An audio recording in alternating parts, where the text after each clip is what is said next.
സിന്ദൂരരേഖ ഭാഗം 11. അവനോട് ഇതുവരെ ഒന്നും സംസാരിച്ചിട്ടില്ല. അങ്ങനെയുള്ളപ്പോൾ ഈ രാത്രി മുഴുവൻ ഇനി അവൻ്റെ കൂടെ ചിലവഴിക്കണമല്ലോ എന്ന കാര്യം ആലോചിച്ചപ്പോൾ ഉള്ളംകാലിൽ നിന്നൊരു വിറയൽ അവളുടെ ശരീരമാകെ വ്യാപിച്ചു. ചേച്ചി എന്താ മുറിയുടെ വാതിക്കൽ തന്നെ നിന്നിങ്ങനെ പരുങ്ങി കളിക്കുന്നത്? അമ്മാളുവിൻ്റെ മുറിയുടെ നേരെ ഓപ്പോസിറ്റുള്ള മുറിയാണ് അപ്പുവിൻ്റേത്. അവൻ മുറിയിലേക്ക് കയറാൻ വന്നപ്പോൾ കാണുന്നത് അവളുടെ മുറിയുടെ മുന്നിൽ നിന്ന് എന്തൊക്കെയോ ആലോചിച്ച് നഖം കടിച്ചുകൊണ്ട് നിൽക്കുന്ന അമ്മാളുവിനെയാണ്. ഒന്നുമില്ല, ഞാൻ ഈ നഖം കടിച്ചാലും നഖം വളരുമോ എന്നുള്ളതിനെക്കുറിച്ച് ആലോചിച്ചതാണ്. പെട്ടെന്ന് വായിൽ തോന്നിയത് അങ്ങോട്ട് പറഞ്ഞതാണ്. എന്ത്? അവൾ അങ്ങനെ പറയുന്നത് കേട്ടതും അപ്പു സംശയത്തോടെ മുഖം ചുളിച്ചുകൊണ്ട് അവളോട് ചോദിച്ചു. അവനങ്ങനെ എടുത്തു ചോദിച്ചതും പെട്ടെന്ന് ബോധം വന്നതുപോലെ അവൾ ഒന്നുമില്ല എന്ന രീതിയിൽ ചുമല് കൂച്ചി കാണിച്ചു. നീ മുറിയിലേക്ക് പൊക്കോ. അമ്മാളും അവനോട് പറഞ്ഞതും ഇതിനെന്താ വട്ടാണോ എന്ന രീതിയിൽ അവളെ നോക്കിക്കൊണ്ട് അപ്പു തൻ്റെ മുറിയിലേക്ക് കയറി. അമ്മാളു അപ്പോഴും അടഞ്ഞു കിടക്കുന്ന ഡോറിലേക്ക് നോക്കി നഖം കടിച്ചു നിൽക്കുകയായിരുന്നു. കതകിൽ തട്ടി വിളിച്ചിട്ട് അകത്തേക്ക് കയറണോ അല്ലെങ്കിൽ ഹാൻഡിൽ പിടിച്ച് തിരിച്ച് വാതിൽ തുറന്ന് അകത്തേക്ക് കയറണോ എന്നുള്ളൊരു ടെൻഷനിലായിരുന്നു അവൾ അന്നേരം. എന്തായാലും അകത്തവനുള്ളതല്ലേ എന്ന് കരുതി പുറമേന്ന് തന്നെ വാതിലിൽ കൊട്ടി വിളിക്കാമെന്ന് കരുതി അവൾ വാതിലിനൊന്ന് കൊട്ടി. 2-3 തവണ കൊട്ടി കഴിഞ്ഞപ്പോഴാണ് വാതിൽ പെട്ടെന്ന് അവളുടെ മുന്നിൽ തുറന്നത്. പെട്ടെന്ന് മുന്നിൽ അവനെ കണ്ടതും അമ്മാൾ ഒരു വളിച്ച ചിരി അങ്ങ് ചിരിച്ചു. പക്ഷേ അത് കാണുന്നതിന് മുന്നേ തന്നെ അവൻ തിരികെ മുറിക്ക് അകത്തേക്ക് കയറിപ്പോയിരുന്നു. പിന്നീട് അവനെ നോക്കുമ്പോൾ കാണുന്നത് മുറിയുടെ ഉള്ളിൽ ഉള്ള ടേബിളിലായിട്ട് ലാപ്ടോപ്പ് വെച്ച് അതിലെന്തൊക്കെയോ പണിയുന്നതാണ്. നിമിഷ സമയങ്ങൾ കൊണ്ട് തന്നെ ഇതെല്ലാം കഴിഞ്ഞിട്ടുണ്ടായിരുന്നു. അമ്മാളു ഇനി ഇതെല്ലാം തൻ്റെ കണ്ണിൻ്റെ കുഴപ്പമാണോ എന്ന് ചിന്തിച്ച് കണ്ണുകളൊന്ന് അമർത്തി തുറന്നു. അങ്ങനെ നോക്കിയപ്പോഴും അവൻ ലാപ്ടോപ്പിലിരുന്ന് വർക്ക് ചെയ്യുന്നതാണ് കണ്ടത്. അമ്മാളു അകത്തേക്ക് കയറി വാതിൽ ചേർത്തടച്ചു. കല്യാണം പ്രമാണിച്ച് ഈ മുറിയിലുള്ള സാധനങ്ങളെല്ലാം കളഞ്ഞ് എല്ലാം പുതിയതാക്കി വെച്ചിട്ടുണ്ട്. അതിൽ പെടുന്നതാണ് ആ ടേബിളും കസേരയും, പുതിയൊരു അലമാരിയും, അത്യാവശ്യം 4 പേർക്ക് ഒരുമിച്ച് കിടക്കാൻ പറ്റുന്ന രീതിയിലുള്ളൊരു കട്ടിലും, പിന്നെ AC. ഈ മുറിയിൽ മാത്രമാണ് AC ഉള്ളത്. വേനൽക്കാലത്ത് ചൂട് സഹിക്കാൻ വയ്യാതായപ്പോൾ അച്ഛൻ വാങ്ങിത്തന്നതാണ്. ചൂട് ഭയങ്കരമായി കൂടിക്കഴിയുമ്പോൾ അച്ഛനും അമ്മയും അപ്പവും അമ്മാളും കൂടി ഒരുമിച്ച് ആ മുറിയിൽ വന്ന് കിടക്കും. അതങ്ങനെ ചിന്തിച്ച് നിന്നപ്പോഴാണ് ഒന്ന് കുളിച്ചു കളയാമെന്ന് അമ്മാളു കരുതിയത്. അലമാരയിൽ നിന്ന് ഡ്രസ്സ് എടുക്കുന്നതിൻ്റെ ഇടയിലും അവൾ അവനെ ഇടം കണ്ണാലെ ഒന്ന് നോക്കി. അവനെപ്പോഴും ലാപ്ടോപ്പിൻ്റെ ഉള്ളിൽ തന്നെ എന്തൊക്കെയോ കാര്യമായി ചെയ്യുന്നതിൻ്റെ തിരക്കിലായിരുന്നു. കൂടുതൽ സമയം വെറുതെ അവനെ നോക്കി നിന്ന് അത് അവനൊരു ശല്യമായി മാറണ്ടല്ലോ എന്ന് കരുതി വേഗം തന്നെ ഡ്രസ്സ് എടുത്ത് കുളിക്കാനായി കയറി. കുളിച്ചു കഴിഞ്ഞിറങ്ങിയപ്പോഴും മനു അതേപടി തന്നെ ലാപ്ടോപ്പിൻ്റെ മുന്നിൽ ഇരിക്കുകയാണ്. അവനെ വിളിക്കണോ വേണ്ടയോ എന്ന് ആലോചിച്ച് പിന്നീട് അമ്മാളുവിൻ്റെ ടെൻഷൻ അതായിരുന്നു. തലവഴി ഹെഡ്സെറ്റ് വെച്ചിരിക്കുന്നത് കൊണ്ട് വിളിച്ചാൽ അവൻ കേൾക്കില്ലെന്നുള്ളത് ഉറപ്പാണ്. ഇനിയിപ്പോൾ എന്തെങ്കിലും അത്യാവശ്യ കാര്യം ചെയ്യുവാണെങ്കിലോ? അങ്ങനെയാണെങ്കിലും താൻ വിളിച്ചാൽ അത് ശല്യമായി പോകും. അതും വേണ്ടല്ലോ എന്ന് കരുതി അമ്മാള് വേഗം തന്നെ കട്ടിലിലേക്ക് കിടന്നുകൊണ്ട് ഒരരികിലേക്ക് നീങ്ങിക്കിടന്നു.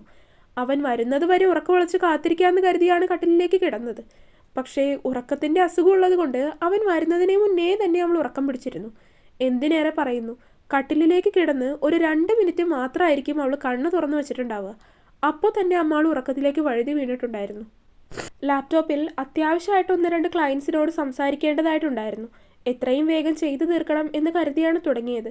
പക്ഷേ ഉദ്ദേശിച്ചതുപോലെ തീർക്കാനായില്ല. അവൻ ലാപ്ടോപ്പിലേക്ക് സമയം ഒന്ന് നോക്കി. രാത്രി 12 മണി കഴിഞ്ഞിട്ടുണ്ട്. ഒന്ന് നിശ്വസിച്ചുകൊണ്ട് അവൻ ബെഡിലേക്ക് നോക്കി. അമ്മാള് നല്ല സുഖമായി കട്ടിലിൽ കിടന്നുറങ്ങുന്നുണ്ട്. ഇത് കുംഭകർണൻ്റെ ആരെങ്കിലും ആണോ എന്നാവോ? മുറിയിൽ 2 ലൈറ്റ് തെളിഞ്ഞു കിടന്നിട്ട് എന്ത് സുഖമായിട്ടാണ് കിടന്നുറങ്ങുന്നതെന്ന് കണ്ടോ? മനു അത്ഭുതത്തോടെ ചിന്തിച്ചു. അവളെ നോക്കി ഒന്ന് നിശ്വസിച്ചുകൊണ്ട് അവൻ ഒന്നുകൂടി പോയി കുളിച്ചു. AC ഓണാണ്. അത് കൂട്ടിയിട്ടിരിക്കുകയായിരുന്നു. അവൾ തണുപ്പ് സഹിക്കാൻ വയ്യാതായപ്പോൾ പുതപ്പൊക്കെ എടുത്ത് പുതച്ചാണ് കിടപ്പ്. മതിലിലേക്ക് ചേർന്ന് അത്രയും മതിലിനോട് ഒട്ടിയാണ് അവൾ കിടക്കുന്നത്. മനു അവളെ ഒന്ന് നോക്കി അവളുടെ നേരെ എതിരെ മറുവശത്തായി നീങ്ങിക്കിടന്നു. തണുപ്പൊക്കെ ശീലമായതുകൊണ്ട് പുതപ്പിൻ്റെ ആവശ്യമൊന്നും വേണ്ടി വരില്ലെന്ന് അവൻ ഉറപ്പായിരുന്നു. അങ്ങനെ ഒരേ മുറിയിൽ ഒന്നും മിണ്ടാതെ 2 പേരും കട്ടിലിൻ്റെ 2 അരികിലായി കിടന്ന ആ രാത്രി കഴിച്ചെടുത്തു. രാവിലെ അമ്മാളുമാണ് ആദ്യം ഉണർന്നത്. പെട്ടെന്ന് ഉണർന്നു കഴിഞ്ഞപ്പോൾ അവൾക്ക് ചുറ്റും നടക്കുന്നത് എന്താണെന്ന് മനസ്സിലാക്കാൻ അല്പം സമയം വേണ്ടി വന്നു. താൻ സ്ഥിരം കിടന്നുറങ്ങാനുള്ള മുറിയിൽ തന്നെയാണ് ഉറങ്ങുന്നതെന്ന് മനസ്സിലായി. എങ്കിലും ചുറ്റുപാടും ആകെ ഒരു വ്യത്യാസമുള്ളതുപോലെ. എങ്കിലും കുറച്ച് സമയം കൂടി കിടക്കാമെന്ന് കരുതി കണ്ണുകൾ തുറക്കാതെ തന്നെ അമ്മാൾ വീണ്ടും ഉറക്കത്തിലേക്ക് പോകാൻ ഒരുങ്ങി. പക്ഷേ അപ്പോഴാണ് അവൾക്ക് തലേ ദിവസത്തെ കാര്യങ്ങളെല്ലാം ഓർമ്മ വന്നത്. എൻ്റെ ഭഗവാനെ, ഇന്നലെ ലാപ്ടോപ്പിൽ കുത്തിക്കൊണ്ടിരുന്ന ആൾ എപ്പോൾ വന്ന് കിടന്നു എന്നാവോ എന്ന് ചിന്തിച്ചുകൊണ്ടാണ് അവൾ കിടക്കയിൽ നിന്ന് എഴുന്നേറ്റത്. കട്ടിലിൽ തന്നെ എഴുന്നേറ്റിരുന്നു കൊണ്ട് അവൾ കൈയും കാലും ഒക്കെ ഒന്ന് നിവർത്തി. എന്നാൽ അങ്ങനെ ചെയ്ത സമയത്താണ് അവളുടെ നോട്ടം തൻ്റെ അരികിലേക്ക് പോയത്. തൻ്റെ തൊട്ടരികിലായി മനു കിടന്നുറങ്ങുന്നത് കണ്ടതും തൻ്റെ ശബ്ദം പുറത്തേക്ക് വരാതെ അമ്മാൾ വാ കൈകൊണ്ട് പൊത്തിപ്പിടിച്ചു. ഇതെപ്പോ ഒന്ന് കിടന്നു എന്നാവോ എൻ്റെ ഭഗവാനെ. മനസ്സിൽ ചിന്തിച്ചുകൊണ്ട് അവൾ ശബ്ദം ഉണ്ടാക്കാതെ അവൻ്റെ അരികിൽ നിന്ന് പതിയെ നിരങ്ങി നിരങ്ങി ബെഡിൽ നിന്നിറങ്ങി. ഇത്രയൊക്കെ സംഭവിച്ചിട്ടും അവൻ അനങ്ങിയില്ല എന്ന് കണ്ടതും അമ്മാളു ആശ്വാസത്തോടെ നെഞ്ചിൽ കൈവച്ച് ശ്വാസം ഒന്ന് ദീർഘമായി വലിച്ചുവിട്ടു. എഴുന്നേറ്റ് കഴിഞ്ഞപ്പോൾ അവൾക്ക് ആകെ ഒരു വല്ലായ്മയാണ് തോന്നിയത്. ഇന്നലെ വിവാഹം കഴിഞ്ഞിട്ടുള്ള ആദ്യത്തെ രാത്രിയായിരുന്നു. എന്നിട്ടും രണ്ടുപേരും പരസ്പരം അങ്ങോട്ടോ ഇങ്ങോട്ടോ ഒരു വാക്കുകൊണ്ട് പോലും സംസാരിച്ചില്ല. അവൻ തിരക്കിലായിരുന്നു എന്ന് പറയാം. എങ്കിലും ആ തിരക്ക് കഴിയുന്നത് വരെ തനിക്ക് കാത്തിരിക്കാനായില്ലല്ലോ എന്നൊരു കുറ്റബോധം അവളുടെ ഉള്ളിലുണ്ടായിരുന്നു. എന്തൊക്കെ പറഞ്ഞാലും ഈ രാത്രി ഇങ്ങനെ വെറുതെ പാഴാക്കി കളഞ്ഞത് ശരിയായില്ലെന്നൊരു കുറ്റബോധം അവളുടെ ഉള്ളിൽ ഉടലെടുത്തു. അങ്ങനെ ഓരോ കാര്യങ്ങളൊക്കെ ആലോചിച്ചുകൊണ്ട് അമ്മാളു നഖം കടിച്ച് തിരിഞ്ഞ് അവനെ ഒന്ന് നോക്കി. മനു അപ്പോഴും ഇതൊന്നും അറിയാതെ സ്വസ്ഥമായി ഉറങ്ങുകയായിരുന്നു. ഇതെപ്പോ വന്നിവിടെ കിടന്നു എന്ന് പോലും എനിക്കറിയില്ലല്ലോ എൻ്റെ ഭഗവതി. ഞാൻ വല്ല ഉറക്കഭ്രാന്തിയാണെന്ന് കരുതി കാണൂ ഇപ്പോൾ, അമ്മാളു മനസ്സിൽ ചിന്തിച്ചു. പിന്നെയും അവിടെ നിന്ന് ഓരോ കാര്യങ്ങൾ ആലോചിച്ച് സമയം കളയണ്ടല്ലോ എന്ന് കരുതി അലമാരയിൽ നിന്ന് അത്യാവശ്യം നല്ലൊരു ചുരിദാറൊക്കെ എടുത്ത് അവൾ വേഗം കുളിക്കാൻ കയറി. കുളിയൊക്കെ കഴിഞ്ഞിറങ്ങിയ സമയവും മനു സ്വസ്ഥമായിട്ട് ഉറങ്ങുകയാണ്. ഇന്നലെ രാത്രി അവൻ എപ്പോഴാണ് വന്ന് കിടന്നതെന്ന് അറിയില്ല. രാത്രി ഇനി ഒരുപാട് വൈകിട്ടാണ് വന്ന് കിടന്നുറങ്ങിയതെങ്കിലോ എന്ന് കരുതി അമ്മാളും അവന് വിളിക്കാൻ നിന്നില്ല. കണ്ണാടിയുടെ മുന്നിൽ വന്ന് നനഞ്ഞ മുടിയിൽ കെട്ടിവെച്ചിരിക്കുന്ന തോർത്തഴിച്ചെടുത്ത് മുടിയിഴകൾ വിരലുകൾ ഉപയോഗിച്ച് കോതിയിട്ടു. സിന്ദൂരം ഇടാതെ ഇനി പുറത്തേക്ക് ഇറങ്ങിച്ചെന്നാൽ ചിലപ്പോൾ അമ്മ ചൂലായിരിക്കും എടുക്കാൻ പോകുന്നത്. അതുകൊണ്ട് അലമാരയിൽ നിന്ന് കുങ്കുമത്തിൻ്റെ സ്റ്റിക്ക് എടുത്ത് അത് സിന്ദൂരരേഖയിൽ നീട്ടി അങ്ങ് വരച്ചു. എന്തിനെന്നറിയാതെ ആ സമയം അവളുടെ നോട്ടം കട്ടിലിൽ സുഖമായിട്ട് കിടന്നുറങ്ങുന്ന മനുവിൻ്റെ അടുത്തേക്ക് എത്തി നിന്നു. മാനവ് എന്ന് പേര് കുത്തിയ താലിമാലയും അവൻ്റെ പേരിൽ താനണിയുന്ന സിന്ദൂരവും അവൾക്ക് എന്തോ ഇന്നുവരെ തോന്നാത്തൊരു തരം ഭംഗി ആ നിമിഷം എന്തുകൊണ്ടോ തോന്നി. ഇന്നുവരെ കണ്ടതിൽ നിന്ന് എന്തൊക്കെയോ പ്രത്യേക ഭംഗിയുള്ളതുപോലെ. കുറച്ചു സമയം കൂടി കണ്ണാടിയുടെ മുന്നിൽ നിന്ന് ഓരോന്നൊക്കെ കാട്ടിക്കൂട്ടി അമ്മാളു പുറത്തേക്കിറങ്ങി. അമ്മ! അടുക്കളയുടെ വാതിൽകളിൽ നിന്ന് തന്നെ അവൾ അടുക്കളയിലേക്ക് നോക്കി നീട്ടി വിളിച്ചു. അടുക്കളയിൽ കാര്യമായ ജോലിയിലായിരുന്ന അമ്മ അവളെ തിരിഞ്ഞു നോക്കി. ഓ, നേരത്തെ ആണല്ലോ. അത് പറഞ്ഞ് അമ്മ വീണ്ടും അവരുടെ ജോലികളിലേക്ക് തന്നെ തിരിഞ്ഞിരുന്നു. അമ്മാളും അടുക്കളയിലേക്ക് കയറി അകത്തെന്താണ് നടക്കുന്നത് എന്നൊന്ന് എത്തി നോക്കി. അടുക്കളയിൽ അമ്മ രാവിലത്തേക്കുള്ള ഭക്ഷണമൊക്കെ ഉണ്ടാക്കുന്ന തിരക്കിലാണ്. അപ്പം, സ്റ്റ്യൂ, പുട്ട്, ചപ്പാത്തി, ചിക്കൻ കറി, ബീഫ്, അങ്ങനെ പലവിധ സാധനങ്ങളൊക്കെ അടുപ്പിൽ കിടന്ന് തിളച്ചു മറിയുന്നുണ്ട്. ഇതെന്താ ഇത്രയൊക്കെ കറിയും സാധനങ്ങളും? അമ്മാള് സംശയത്തോടെ ചോദിച്ചു. മോനുള്ളതല്ലേ, അവൻ എന്തൊക്കെയാണ് ഇഷ്ടമുള്ളതും ഇഷ്ടമില്ലാത്തതൊന്നും അറിയില്ലല്ലോ. അതുകൊണ്ട് എല്ലാ കൂട്ടവും അങ്ങ് വാങ്ങി. ഓ, അപ്പോൾ ഇതൊന്നും എനിക്ക് വേണ്ടിയല്ല, അവൾ പുച്ഛത്തോടെ ചോദിച്ചു. അതിന് അമ്മ അവളെ നോക്കി അതിലും വലിയൊരു പുച്ഛം തിരികെ കൊടുത്തു. മനു എഴുന്നേറ്റില്ലേ? അടുക്കളയിൽ നിന്നുകൊണ്ട് അവൾക്ക് കുടിക്കാനുള്ള ചായ ഒരു ഗ്ലാസ്സിലേക്ക് എടുത്ത് പകർത്തുന്ന സമയത്താണ് അമ്മ അവളോട് അത് ചോദിച്ചത്.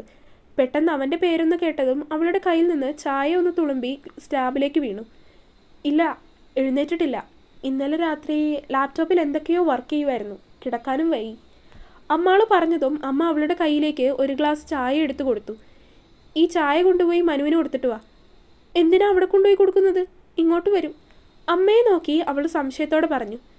അവൻ്റെ ശീലങ്ങൾ എങ്ങനെയാണെന്നുള്ളതൊന്നും നമുക്കറിയില്ലല്ലോ, അതുകൊണ്ടാണ് പറഞ്ഞത്. ഉണരുമ്പോൾ തന്നെ ചായ കുടിക്കുന്ന ശീലം വല്ലതും ഉണ്ടോയെന്ന് നമുക്കറിയില്ലല്ലോ.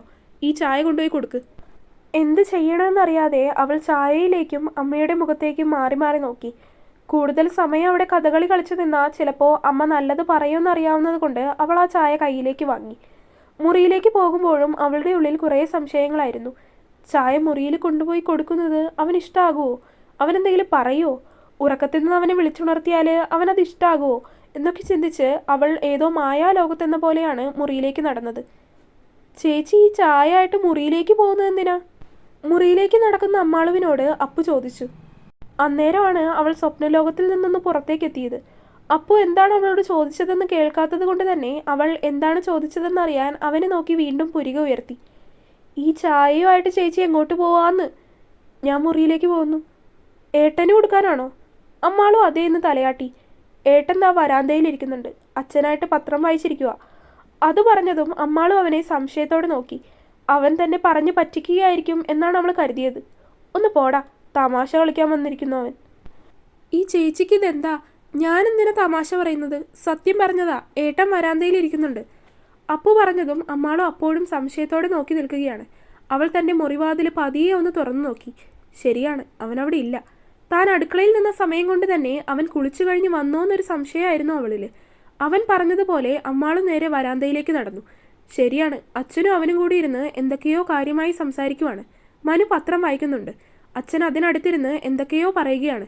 അല്ലെങ്കിലും രാവിലെ തന്നെ പത്രം വന്നു കഴിഞ്ഞപ്പോൾ തന്നെ അച്ഛൻ്റെ പത്രം വായനയൊക്കെ കഴിഞ്ഞു കാണും. ഇനി അതിലുള്ള കാര്യമൊക്കെ തന്നെയാവും രണ്ടും കൂടി ഡിസ്കസ് ചെയ്യുന്നതെന്ന് അമ്മാൾ ഊഹിച്ചു. എന്നാലും ഈ സീസണിൽ ധോണി വിരമിക്കുമെന്നാണ് ഞാൻ കരുതിയത്. ആൾക്കിനി എന്ത് നോക്കാനാണ്? ഫാൻസിനെ സന്തോഷിപ്പിക്കാൻ വേണമെങ്കിൽ അദ്ദേഹം ഇനിയും അടുത്ത സീസണിൽ വേണമെങ്കിലും കളിക്കും. അച്ഛൻ പറഞ്ഞതിന് മനുവിൻ്റെ മറുപടി. അമ്മാളുവാണെങ്കിൽ ഇതൊന്നും മനസ്സിലാവാതെ ആകെ അന്താളിച്ചിരിക്കുന്നുണ്ട്. ഇവരിത് ആരെക്കുറിച്ചാണ് ഈ പറയുന്നതെന്ന പോലെ. അമ്മാൾ വരാന്തയിലേക്ക് ഇറങ്ങി. അവന് മുന്നിലേക്ക് ചായ നീട്ടി. അവൻ അവളെയും ചായയും ഒന്ന് നോക്കി. മറുത്തൊന്നും പറയാതെ അവളുടെ കയ്യിൽ നിന്ന് കപ്പ് വാങ്ങി. കണ്ടോ, എന്നെപ്പോലെ തന്നെ മോനും ക്രിക്കറ്റ് ഫാനാണെന്ന്. ക്രിക്കറ്റിൻ്റെ ABCD അറിയാത്ത ഇവരുടെയൊക്കെ നടുവിൽ കിടന്ന് ഞാൻ പെടാപ്പാട് പെടുമായിരുന്നു. ഇനി എന്തായാലും ഇതിനെക്കുറിച്ചൊക്കെ മിണ്ടിയും പറഞ്ഞു ഇരിക്കാൻ ഒരാളായല്ലോ. അച്ഛൻ പറയുന്നത് കേട്ടതും അമ്മാളുവിന് അവർ ക്രിക്കറ്റിനെ കുറിച്ചാണ് പറയുന്നതെന്ന് മനസ്സിലായി. അവൾ രണ്ടുപേരെയും ഒന്ന് നോക്കി. അച്ഛനെ ഒന്ന് കൂർപ്പിച്ച് നോക്കി അവൾ തിരികെ അകത്തേക്ക് തന്നെ നടന്നുപോയി. തുടരും. അപ്പോൾ വീഡിയോ കണ്ടവരെല്ലാവരും വീഡിയോ ലൈക്ക് ചെയ്യുക. നിങ്ങളുടെ അഭിപ്രായങ്ങൾ എന്തായാലും അത് കമൻറ്റായിട്ട് അറിയിക്കുക. ചാനൽ സബ്സ്ക്രൈബ് ചെയ്യാത്തവരുണ്ടെങ്കിൽ സബ്സ്ക്രൈബ് ചെയ്യുക. അടുത്ത പാർട്ടായിട്ട് നാളെ വരാം. ബൈ.